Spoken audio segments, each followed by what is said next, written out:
Hi everyone, it's Carol Lampman with a tutorial on using the biocomputer materials that are included in our program. This is such a great tool because everyone who doesn't have a computer these days, and people understand how the computer operates to a certain extent. I first saw this concept in a book by John Lilly, who wrote about the human biocomputer. He said that the computer was designed after us.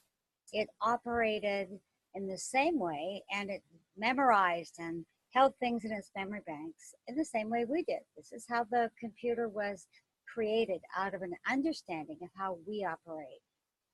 I remember doing a weekend workshop, and I was working with the concept of changing your mind. And this whole computer idea came to me, and I created the first sheet for that workshop. That night, as I was getting ready for the next day, I had an idea how to create a second sheet. And then, of course, a third sheet. And I did it all over the weekend. And it's changed only very little since then. It's simple, it's easy, once you understand how to use it. We already use some of the tools in the program already that are applied and used with the biocomputer. So to begin, I'm going to use the PowerPoint that I show in the level 1 class, so that you can walk through it with me, and then we'll do a practice with it. Okay? So here we have the human biocomputer. And it, again, shows that John Lilly, what he said, is that we're very much like the computer. If you've ever had a new computer, you know what happens to us. You know, we get, it's new technology, it's a new way of doing things. Like anything else, we can be frustrated. The bottom line is that often we get angry at the screen. But the screen's not the problem. The problem is what's in the hard drive, which is not so visible to us. So this gives you this concept that what we see is actually a computer, just like our biocomputer brain that documents everything. So the average person is 10% conscious. They say Einstein was only 13% conscious. So what do you think the other 90% is doing, other than pumping our blood and growing, reproducing cells, etc.? It's also comprised of managing this biocomputer that we are. So in the 10% of our conscious awareness, we call that the input. This is where we hold and understand our life experiences, our conversations, our interactions, our incidents, and our actions. All of those experiences are coming towards us, and they're registering on this biocomputer that we are. Then it hits this conscious rational mind when experiences happen. We analyze. This is where we think and plan, where we hold short-term memory and the 5 senses. But when we have an experience, it hits the interface. Here it's perceived challenges trigger the emotions, which then activate the pattern of the past, which can also have a physical reaction to it. So here we have the current experience, which shows a couple arguing. And then, of course, that's going backwards in time and touching a place that was difficult for us as a child. This happens to all of us when we're in reaction. In this case, it's happening to both people. So this experience happens, and then it begins to run through the subconscious mind, that area of the mind that is below our conscious awareness, where we hold our beliefs, our long-term memory, our misspelled habit patterns, addictions, relationship patterns, and instincts. From there, we have our superconscious mind, but it doesn't really connect to that. That is the place where we hold our intuition, our spiritual connection. It's our infinite aspect of ourselves. Of course, it goes over and it hits the defense mechanism. We all have them. We've all had experiences where we've learned to protect or defend ourselves over time. The defense mechanism, basically they fall into 2 categories. We lash out, which would be physical violence, verbal abuse, emotional abuse, or threatening behaviors. Or we withdraw, Then we've become passive aggressive. I shut you down. It's like the Italians used to say, "You're dead to me." That kind of behavior. Abandoning and avoiding also fit into that. Now, sometimes what we do is we go back and forth between the lash out and withdraw, which gives us this, passive aggressive from a different point of view, where we actually become aggressive and then passive back and forth, which is different than being passive aggressive, where we're being aggressive with our passive behavior. Okay, then we have the output. In this case, we have our reactions, our actions, our projections, our attitudes, our defensive behaviors, and our emotional responses. In this case, we have the woman crying, and that takes us into the unconscious level, back to the pattern, where the child didn't have a way to handle what was happening, and the child is crying. So in this case, who's crying, the adult or the child? Now we have the Biocomputer worksheet. So this is how we use the worksheet. So this is actually a situation from a client experience.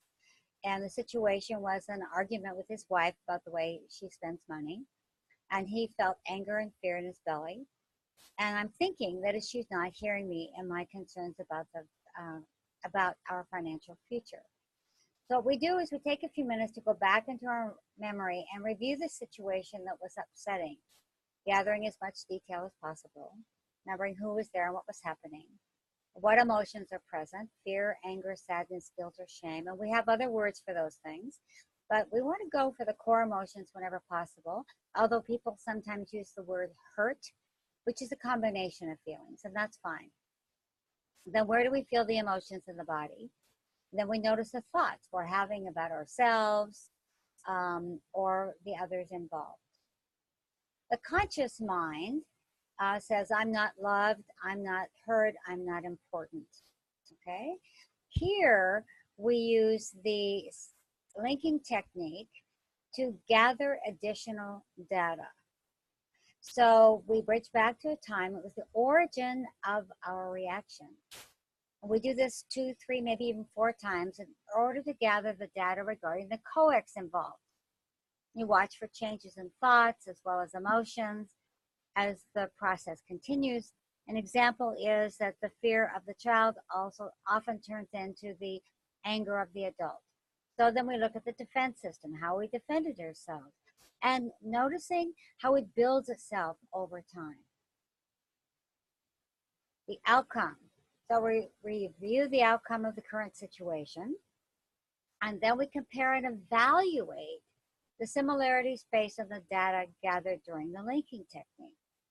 And we reflect on the entire process from the point of input through each stage of the experience to the output.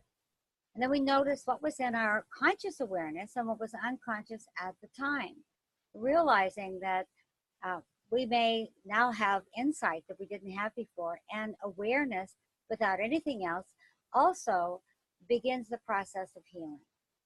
Okay, this shows the response from the adult and the response from the boy. So we take this information and we create an intention for the session. So to release the belief that I'm not important enough to be listened to. So sometimes when people come in, they're already activated, and you can use this experience as a way to, just to go right into the session. And you can use the session and fill in the gaps. You can do the regression within the context of the session, is what I'm trying to say. So we use the session as a reprogramming method. So old program out, new, which is the intention. The session goes through the coex, and revisions are made to the existing program. So we're going backwards in time. Of course, the most important place to go back to is the imprint, the earliest time that we had this experience. So in the session, the belief system is addressed, emotions are released, and corrective experiences are provided. So intention, this is the follow-up then. Our input was, the intention was to heal the belief I'm not important enough to be heard. So clearing the old program allows for the installation of a new program, which comes with instructions for reinforcement. So our affirmation, this is what we're getting to. At the end of the session, we have an affirmation, I am loved, seen, and heard. Then we have the interface, which goes to ways in which we're going to address the emotions. They should be much less after the experience and its physical responses. And the new thought is the affirmation, of course. And then we also want to give homework or some way to reinforce the affirmation as well as break the defense. Now, in this case, if you notice, the superconscious mind is exposed here. Now, how this happens is that when you use the breath and spirit are one and the same in many languages. So it is the energy, the powerful energy that allows for the change. Magic and miracles happen when we use the breath.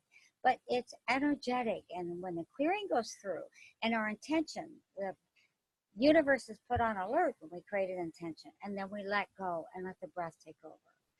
Then we have the manifestation of a new reality.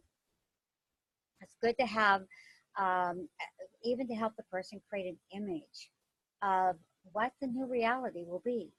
Now, if we have a really complex coex, a very early experience, it might take more than one time to do this, but the person will have the sheet, they'll have the homework you give them, which is in the reinforcing aspect, and if they do the work around it, it will clear out in a very short period of time. Okay, so the biocomputer is a very simple process, and it doesn't take much time to, once you understand it, to work through it with a client. And actually, they can learn to practice this on their own. When was the last time I felt like this? And it's also for us. It's really important that we use it, that we know how to use it, and that we use it in our lives. So what we're going to do now is I'm going to invite you to practice. So I'm going to pause the recording. Okay, so now we're going to take a look at the basic PowerPoints that you have that gives you the worksheets and everything else that is included. So let's see here if we can make this big enough. Okay, here we go. All right, so this is the basic biocomputer program that comes with your program. And here you see exactly what we looked at, the input, the conscious mind. This is a better, your sketch you have is much better than the one that's part of the PowerPoint. And here it shows the energy, how it moves through the body, through the emotions to the output.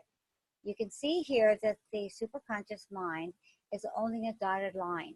So it doesn't access that as part of it, because that takes a certain level of work and awareness and understanding in order to make that happen.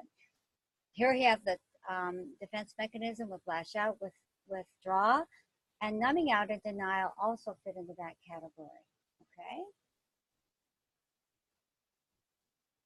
Now we have the input. So what I want you to do is I want you to take a situation you'd like to explore. So close your eyes for a moment and let yourself connect with the current or recent experience or situation that you've decided to explore. And what it needs in order to work is it needs to have a certain amount of emotion connected to it. Otherwise, it doesn't really work. If we use the emotional bridge to connect all the past experiences, that's what gives us access to the coex. So we have the current situation. You write that down. My thoughts about the situation are, so you can write that down. The emotions I felt and where you felt it in your body, as well as any thoughts that you were having, the belief that might have been revealed, and then how you reacted or defended yourself, as well as your reaction to the current situation. Now, if you need a few minutes to do this and to make your notes, then just pause the video and then go from there. Fill in all the blanks and then turn the video back on and we'll proceed. So now we've regressed back to the early childhood experience, and you have your thoughts about the situation, the child's thoughts. So what we want to do is we want you to bridge back several times, gathering data from your various earliest experience. Your thoughts were, the emotions that you felt, and where you felt it in your body, as well as any beliefs or beliefs that were revealed to you during that time. The way you reacted to defending yourself as a child, and going always for the earliest experience if possible. My reaction to the early experience was, and then you have worksheet number 2. Fill in all those gaps. And if you need some time to fill out this particular piece of it, then pause the video and then come back to it.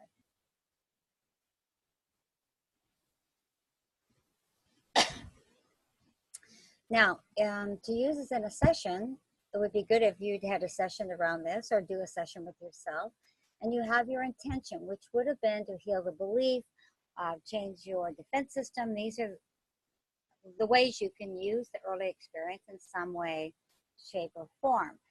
So my intention was, and then you have in this box here, which you may or may not fill it out, my understanding.